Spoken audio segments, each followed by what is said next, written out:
Poland recognizes many great heroes who fought for our independence. We fought for our freedom and yours in most distant places, but we can also distinguish discoverers and inventors who changed the fate of Poland and the world. And often, we don't know much or even anything about them. They were intentionally ignored for decades following World War II. However, now we can tell their stories with pride, to remind Poland and the world about our great countrymen, great Polish inventors in the Second Polish Republic.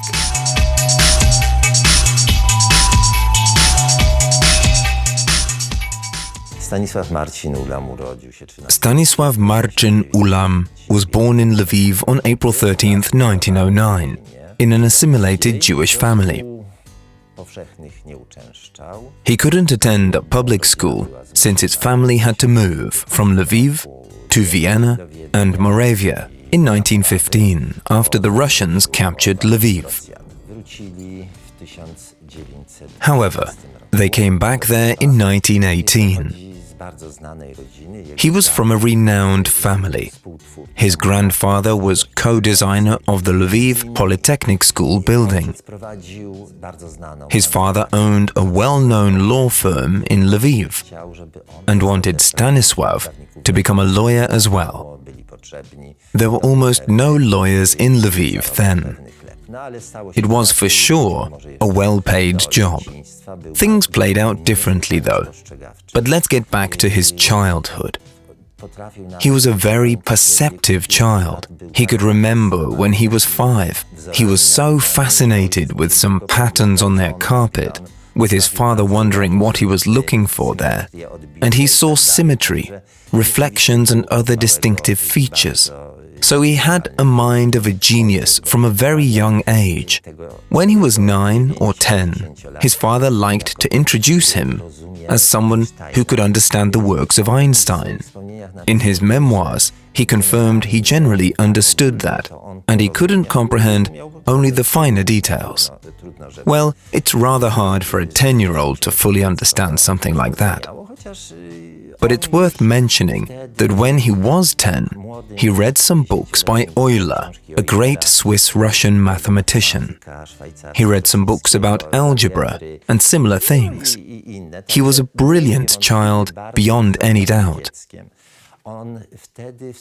He signed his notebook as follows: Stanisław Ulam, astronomer, physicist, mathematician. He graduated from secondary school in 1927 and passed the Matura exam. He became interested in Kuratowski's lectures about the set theory. It was a pretty new field, but Polish mathematicians became experts in it. The first specialized journal in the field of mathematics, Fundamenta Mathematicae, fully described this field. While in his freshman year, Ulam already published a thesis on set theory. He was actively engaged in the Lviv School of Mathematics. He met Mazur and Banach, who was the leader there, and many others.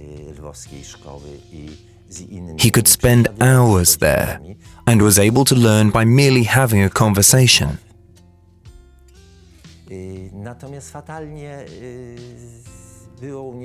But, on the other hand, he could not focus on passing the exams. In the end, they prepared a special version of the exam, where he could pass many subjects at once.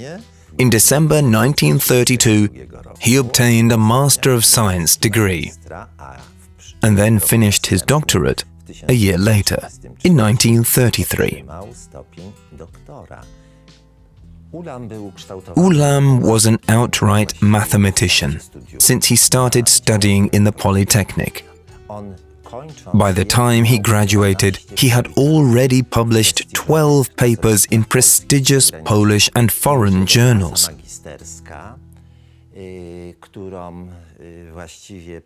Even his master's thesis, which he completed in just a few days, was about category theory, which became a mathematics subdiscipline.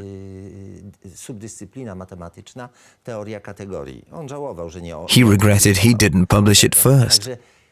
But his talent manifested at a very early stage. He wasn't interested in anything that was already discovered and described. So one thing can be said for sure. He was a mathematician who influenced many mathematicians' subdisciplines. So what's next for him? Definitely not a permanent job.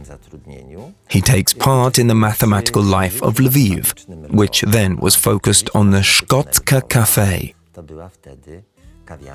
I know one can think that it was about a few people who could sit there for 17 hours and talk about mathematics stuff. But no, it was exhausting work, and it shows that Stefan Banach, leader of the Lviv School of Mathematics and creator of functional analysis, a new branch in mathematics, which Lviv School was pretty famous for, he was inviting people to his table, not because of their education, but based on their real knowledge. Ulam was still in his 20s. He was a young postgraduate. He was allowed to the main table at the 𝐔𝐋𝐀𝐌.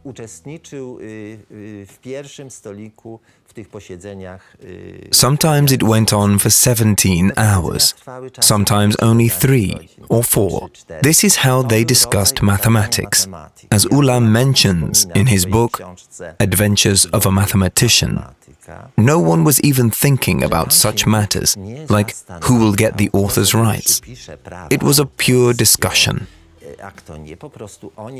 At first, they were making notes on the tables. But since it was regularly wiped, the wife of Professor Banach, Łucja, bought this really big notebook.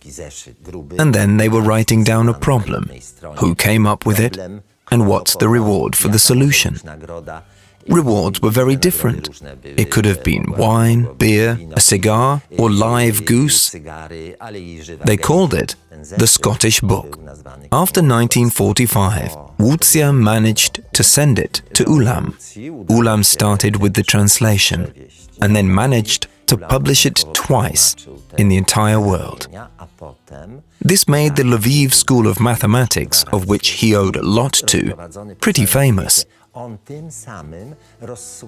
But by 1935, he was already well known in the world of mathematics.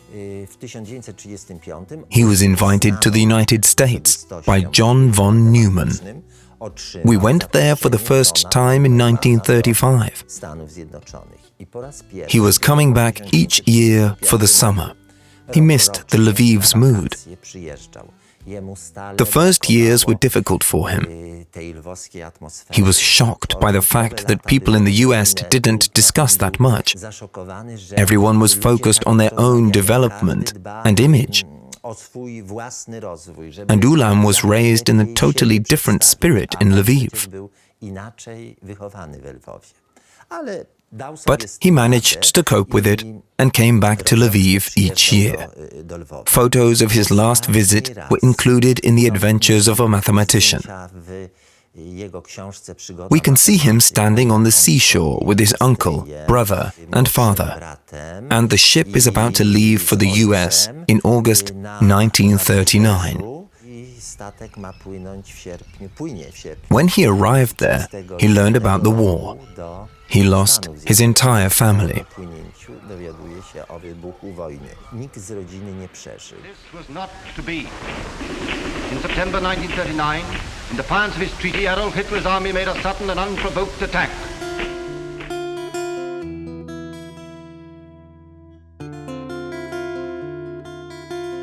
Die grausigsten Mordtaten, die Spuren ihrer unbeschreiblichen Verbrechen zu verwischen, steckten sie beim Herannahen der deutschen Truppen das Gefängnis in Brand. Das Feuer wurde jedoch gelöscht und so konnte diese ungeheuerliche Untat restlos aufgedeckt werden. Die Opfer... It's hard to enumerate all of his achievements, but we can distinguish one of them. He, along with Edward Teller, patented the hydrogen bomb.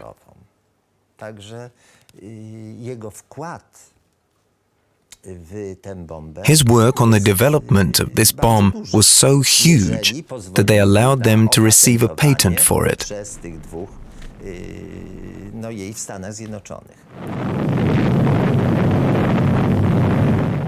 But what did he think about it?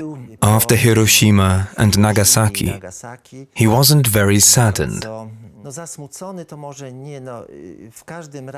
He was kind of surprised by the criticism and maintained that no one can stop science. If not us, someone else would have invented it pretty soon.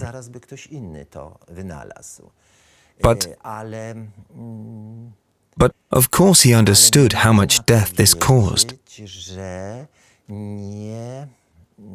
He was astonished by it, but not in a positive way. That's what can be understood from his memoirs.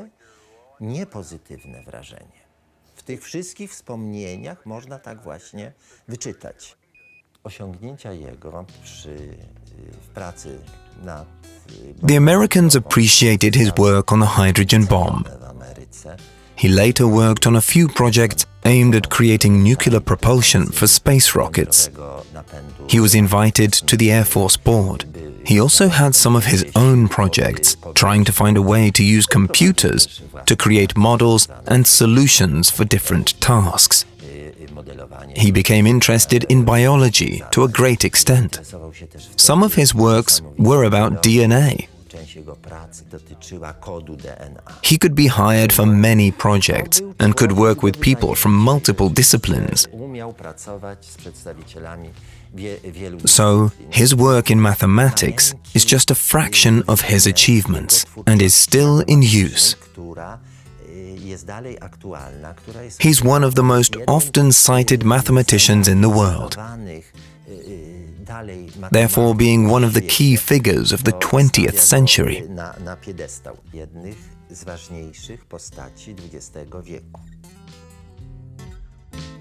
A brilliant mathematician and a member of the Lviv School of Mathematics, the co-creator of the first American hydrogen bomb, the author of many works from functional analysis, which became a new mathematical subdivision. He believed the most deadly weapon in history will deter mankind from engaging in new conflicts.